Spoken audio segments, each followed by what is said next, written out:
नमस्कार जय जगन्नाथ। चलते आज आम बनवा चना डाली रे पकोड़ी बरा आउ चिल्ला। मो पुओ भी मत ये कहते कि माँ मत पकोड़ी खाइबार अच्छे। मुझे कहली बाबा मुझे बनई दूची। मो चना डाली की 2-3 घंटा पूर्वर बतुरे रखी गोटे मिक्सचर जार रे आम चना डाली सहित लंका देदेबा कंचा लंका दरदरा पेस्ट बन आने। पियाज को भी एमती चुन चुन कर काटि नवा। मुझे आपण मान साथ गोटे शायरी सेयार करने को चाहूँगी जोटा कि मत बहुत पसंद। शायरीटी है माँ तो जन्नत का फूल है, प्यार करना उसका असूल है।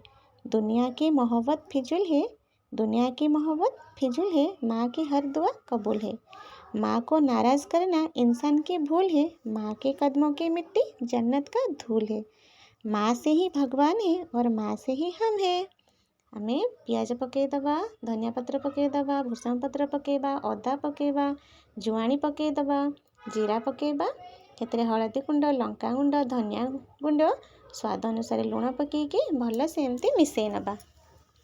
ऑयल गरम हेले बरा साइज रो आमे बड़ बड़ बरा साइज जेमती आमर हुए सेमती करिकी तेल रे आमे पकईबा।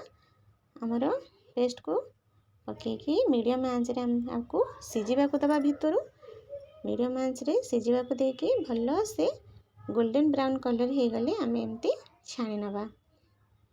आउपरे कला लुण पकईकरी खाइले बहुत भल लगे। खाइबाकू संध्या बेलर नास्ता भल लगे। छुआ को भी बेले बेले बनैले भल लगे। गोटे तावा बसैबा, तावारे एमती तेल देदेबा। तेल देके एमती मिसई नबा। तेल गरम हेले एमती चिल्ला जेमती आमर चितौ पिठा चकुड़ी पिठा बना जाए सेमती आमे आण देकी बेसी पतला करेनि। आण देकी एमती गोल बनैदेबा। चारिकत तेल देदेबा।